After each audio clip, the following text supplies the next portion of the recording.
Hello everyone and welcome back to Hoarder's Hearts.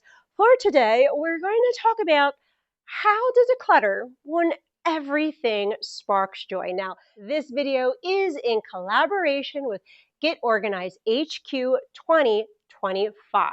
And this is an online event where you have a ton of amazing speakers like Dawn the Minimum Mom, Cass from Clutterbug, Dana K. White, sharing all their tips and tricks for cleaning, decluttering, and organizing. You would like to get your free ticket, please click on my link in the description box below. That'll get you your free ticket so the week of September 8th through the 13th, you can come on and see everybody's segments. And by using my link, it truly helps out my channel, and I'm so grateful if you decide to do that because it means the world to me so that this channel can grow and expand and we can humanize hoarding disorder together. Now, my segment airs on Monday, September 8th at 3 p.m. and that topic is going to be how to declutter a room when you can't even walk into it. So I'm hoping I can see you all there and that you guys will get so much information, tips, and tricks that'll help you in your home and with your family too. So without further ado, let's get started. Hello everyone and welcome to Get Organized HQ 2024. My name is Melanie Renee and I am a recovering hoarder. I used to be a level 4 hoarder, now I am a level 1. And on my YouTube channel, I share the mindset behind all the stuff. I also give decluttering tips and tricks that work for everyone. I also want to thank Laura and Tasha for inviting me back to Get Organized HQ. That way I can share with all of you guys, how do you declutter when everything sparks joy? As a recovering hoarder, I am the extreme case of having difficulty decluttering stuff in my home because every item that came through my front door, I attached an emotional story to it. I had such difficulty letting go of anything. And when the KonMari method first came out, I really struggled with that too, because she had said, look at the pile of stuff and pick out what sparks joy first. Well, I couldn't do it because literally everything sparked joy. I was already so overwhelmed by the amount of stuff in the category that I had because I was a level 4 hoarder that it felt almost impossible.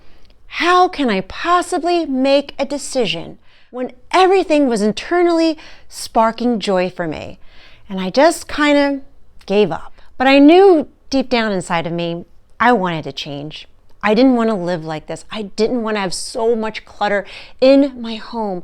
I wanted to change for my family, but especially my kids. And that's when I realized that I could declutter, but I had to use different decluttering strategies that would work for me, someone who was emotionally attached to a lot of items. And these are the tools and tricks that help me. Number 1 is going to be pick a small section at a time to declutter. This is what I call baby step decluttering. You can pick a box, you can pick a drawer, you can even pick a small section or a corner. Whatever feels comfortable to you.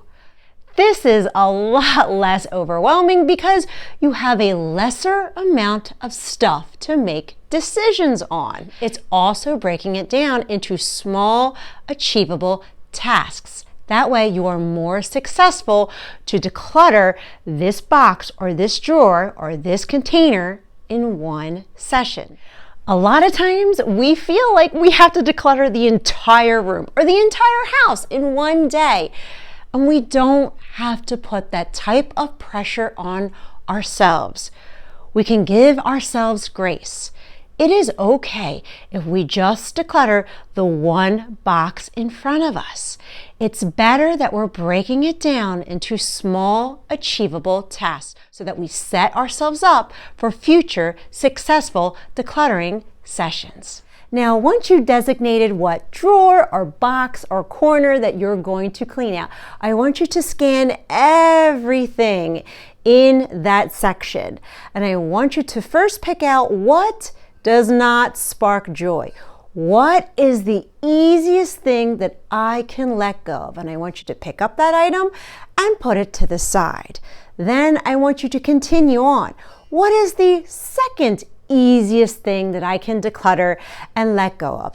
And continue that process until you have let go of everything that you feel like you can confidently let go of. If there is still a lot of stuff that you want to hold on to, that's okay. I'm speaking from someone who was a level 4 hoarder. When I first started, in that drawer, there was only 3 things that I could confidently let go of. And I want you to know that that was okay. I congratulated myself that I was able to let go of 3 things. And then I just closed the drawer and started it back up the next day. What this is doing is that it is reconditioning my nervous system that I am still safe if I declutter.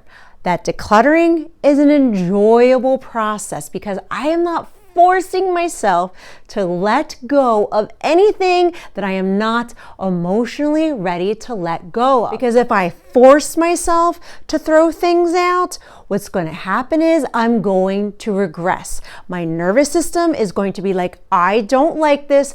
This isn't fun. This is stressful and this is overwhelming. So I'm either not going to declutter at all, or I could regress back into hoarding. Now, a majority of you watching this probably don't have hoarding disorder, but the key to this is that whatever you declutter, whether it's 3 things, half the drawer, or even the entire drawer, no matter what the amount looks like, I want you to congratulate yourself because this is a positive experience.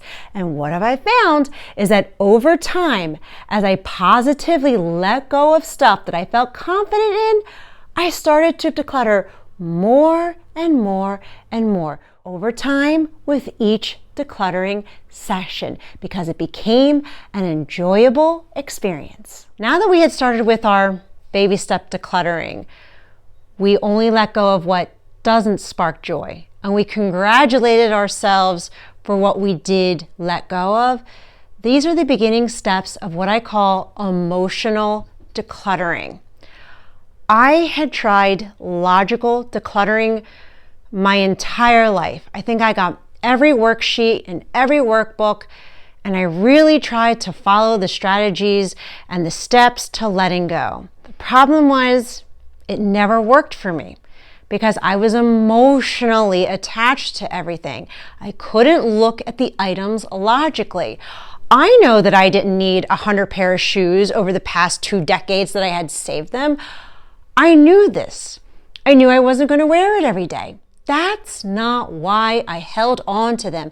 I held on to them because it told an emotional story beneath of it. There was feelings and emotions that I had attached to the items, and I did not want to throw them away, even if I wasn't going to wear them in the foreseeable future. It didn't matter. I just had a tight grip onto the shoes. But what I realized was that I attached some sort of an emotional scale to each pair of shoes or any item in the house.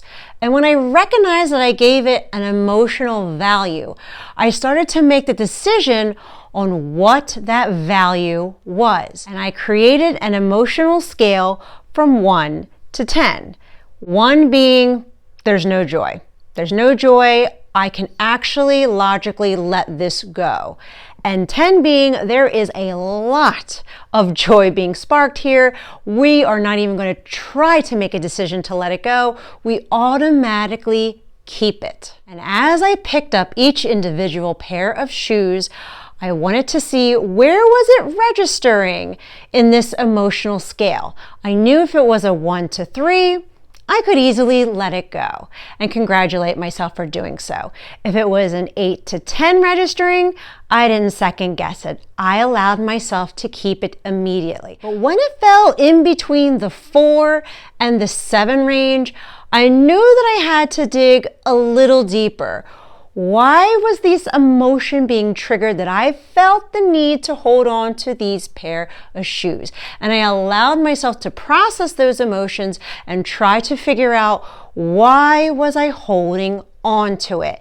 And no matter what the decision was that I made in the end, whether I kept it or let it go, I allowed myself that grace. I allowed myself to truthfully make that authentic decision without guilting myself or shaming myself. Again, it is important that we are keeping our nervous system calm and regulating. And that's why I allowed myself to make the authentic decision of, I don't want to let it go, or you know what, I can. Because when I made that decision with my heart, I knew that I made the right decision, and my nervous system felt that, and it was reinforcing that positive experience of, I can declutter. Declutter is positive, and I'm never going to be forced outside of my comfort zone. So that's why I'm going to continue the patterns of decluttering and registering into myself as to, what is this emotionally processing it? Is it a 1? Is it a 3? Is it a 6? Or is it a 10? And because I did that with each and every item, I was very successful in letting items go and never regretting that decision. Now that I had this emotional scale intact, I was making the decisions emotionally within myself. I took it to another level.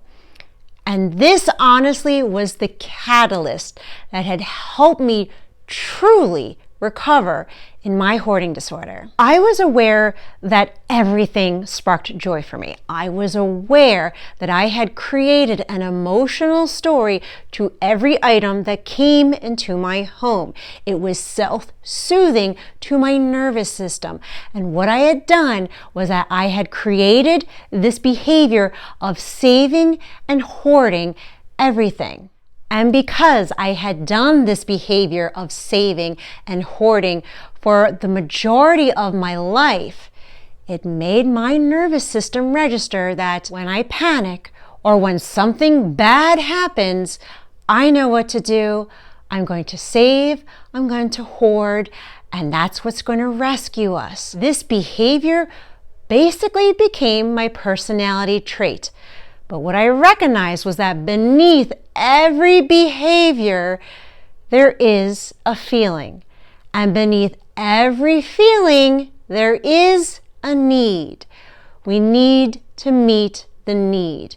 This doesn't even have to go to decluttering. This could be any struggle you have in your life. What is the behavior? What is that feeling? Because that feeling is being triggered by a need. That is the root. That's why we're doing it. That's why we are holding on to everything and having difficulty decluttering. Because once we discover the need underneath the feeling, that's where the healing and the emotional release occurs. And I have a video clip of one of my YouTube videos explaining that process of working through the emotions. Okay, sorry there's a cord in the front, but that's what's powering the lights over here, so I kind of have to keep them on.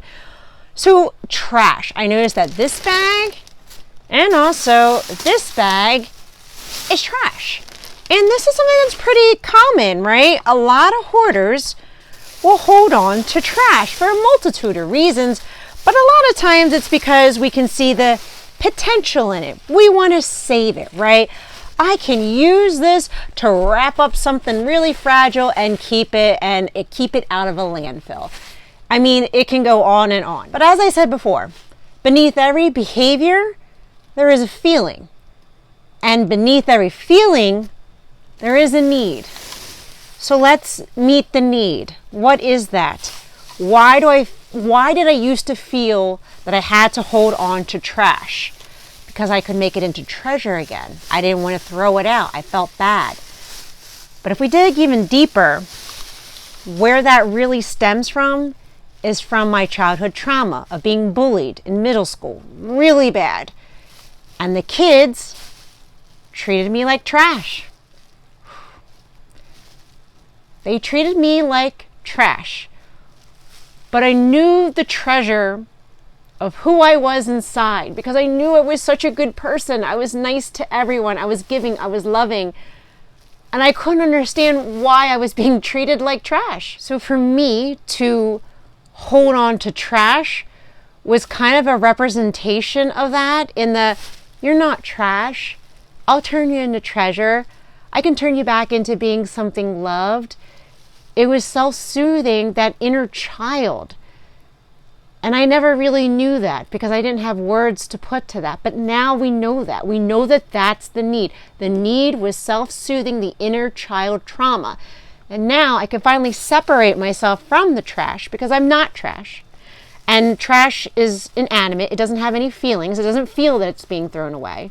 And I can finally separate it. And to meet the need, I'm going to tell my inner child, tell that 6th and 7th and 8th grader that you're not trash. You're beautiful. You're a great person. You really have a big heart. And to be honest, those kids were probably going through their own stuff. And because you were so nice and never talked back and never stuck up for yourself, they just kept at you because you were an easy target. They knew that you weren't going to say anything back because I didn't want to hurt them back. I didn't want to treat them the way they were treating me. I didn't want to hurt somebody else the way they were hurting me. That's the need. That's where we need to be. So now we can finally see why. Why did we hold on to the trash? It was deeper. It was more than that. It was more than just we want to save it out of a landfill. It was something at the root. And now that we can identify it, we know that we can finally let go of the trash. Here we go. Sentimental stuff already. This is pool stuff. It's been in the back. And of course, it's going to be from when they were younger. Like this little blow-ups. It was part of a slip and slide, but they were very little. They probably could still play with this. But their little kickboard, no, that's too small. Oh, the feels. This was Tyler's. They can't use it, right? And I know that logically we have to give it away. It's still the boys, and I'll let them have the final decision, which I think they'll say yes. But there's still emotional attachments to it. Have the feels. But again, we're still kind of early on in the declutter that I'm feeling okay as much as I'm feeling these feelings and I'm processing it to be like, guess what? We can definitely let some of this stuff go. I mean, oh my gosh, some of it's like brand new and the gosh darn thing. We could put them right in the yard sale. Like this one is an obvious yes. It was never opened. Oh my God, when Dollar Tree or Dollar General was still like $1 for most things. Like these are things we can throw into the yard sale. Oh my gosh, but maybe I'll keep their big, this actually they could use now. So this is a keep. Big donut float. This they can actually keep, so that makes me feel good. But again, I'm allowing myself to kind of process those internal emotions in the sense that what is the feeling beneath the need? Why am I feeling like I need to hold on to it?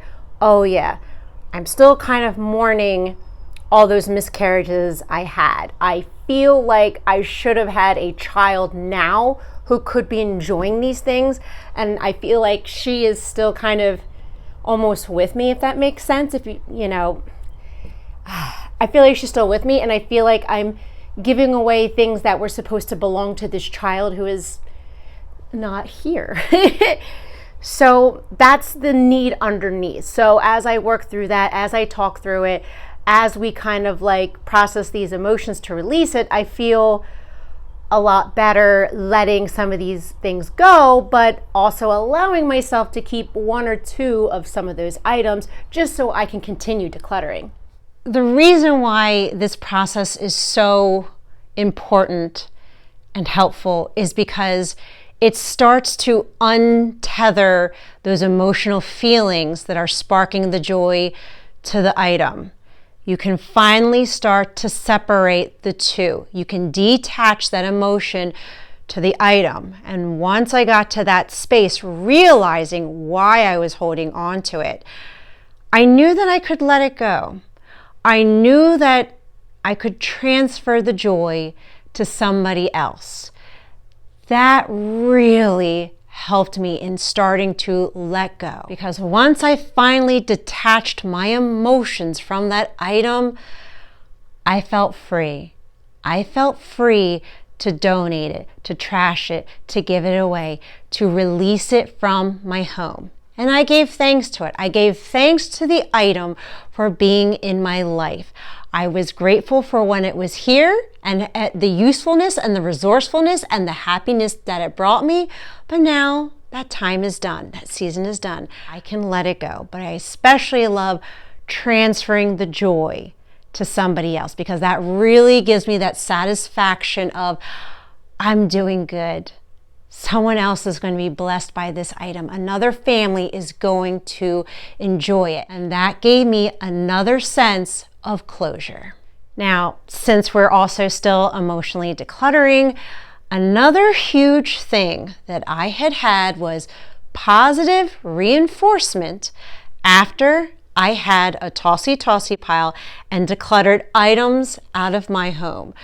What was happening on my YouTube channel is as I was expressing all the emotions that I had to the stuff, and I would show my pile that I was letting go of, I was getting so many wonderful, beautiful, encouraging comments of way to go. You did good. That's great. Thank you for sharing that with us. Man, that felt good. That was another emotional reward to letting go of stuff, that positive reinforcement. So I want you to be able to find a friend, a family member, somebody, even me.